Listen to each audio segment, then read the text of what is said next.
So recently, a story came out about an interview that Hillary Clinton gave back in September 5th of 2006. She gave it to Eli Chomsky, who's an editor and staff writer for the Jewish press. He recorded it. It's a 45-minute interview. At the time, they were talking about politics of 2006, which is 10 years ago. Today, it runs in The Observer. The Observer is owned and run by Jared Kushner, who is Donald Trump's son-in-law. Okay, so understand that. Now, having said that, the tape doesn't lie. This is Hillary Clinton on tape. Now, there's a lot of assumptions and implications that the Observer put into their article on this. I'm ignoring all that, but I do have the evidence of the tape here, and where she talks about what happened with the Palestinian elections in the Gaza Strip. And her comments on it are, at a minimum, unsettling. Let's listen. Troubled me deeply. I do not think we should have pushed for an election in the Palestinian territories. I think that was a big mistake. And if we were going to push for an election, then we should have made sure that we did something to determine who was going to win. Oh, boy. So now, in that election, we had Fatah versus Hamas. Hamas wound up winning fairly easily. We didn't like that result. Now, back then, the Young Turks talked about that election a lot. And we pointed out that George Bush did push for an election. That's true. When he was president. And when Hamas won, he said, okay, now we're cutting off all aid. And there's a ton of detail into exactly all the actions that the Bush administration took back there because they didn't like the result. They said, okay, no, I don't like that Hamas won. Okay, we're now against it. Well, so that's why the first part of her answer is a little bit more understandable. Were you sure you wanted, if all you cared about was American interest? Okay, now, if you care about democracy, you should always be in favor of elections.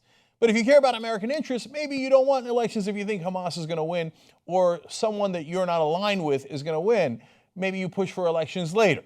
Now, I'm not saying that I'm in favor of that. I'm in favor of democracy. But that's realpolitik, and I understand it. But if you're going to have the elections, don't get surprised because you're a knucklehead and didn't realize that Hamas was going to win and then withdraw all your support, as the Bush administration did.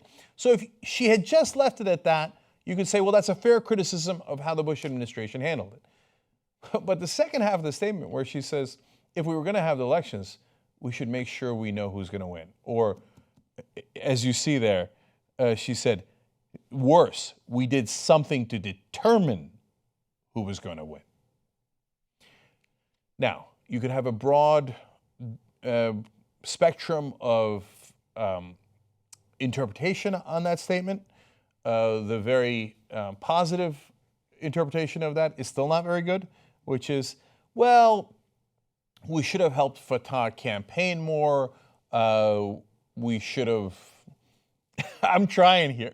I'm trying to figure out a good way to excuse a way to skew the elections without actually fixing them. Because that would be the generous view on it. The less than generous view on it would be, no, you have fake elections, and then you fix them, and the guys that you want win, even though that's not really democracy. Now, I don't know which of those two that she leaned in favor of, because it's still not clear enough from that we did something to determine who was going to win. And it could be giving money to one side, which again would have a whole set of problems with it. That is not a good case scenario, that we, set the elections at a time that is more favorable to Fatah, that we allow them to campaign more. I don't know. I'm doing the best in trying to give them not the benefit of the doubt, because I'm not saying either one of those interpretations is correct, but at least you guys a sense of what the different possibilities are. But none of these possibilities are good. So if you're actually in favor of democracy, you know what you should do? You should have democracy. And you should let other countries have their elections and not interfere in them. So when now people say, oh, the U.S. interferes in elections, well, good news, bad news out of this story. Apparently the Bush people didn't, and Hillary Clinton would have. Okay, so again, if you're going to look at this and think about the implications for our policy overall, Clinton is basically saying, what a knucklehead this Bush is. He doesn't know how to do it right. Normally, we would determine who's going to win the elections.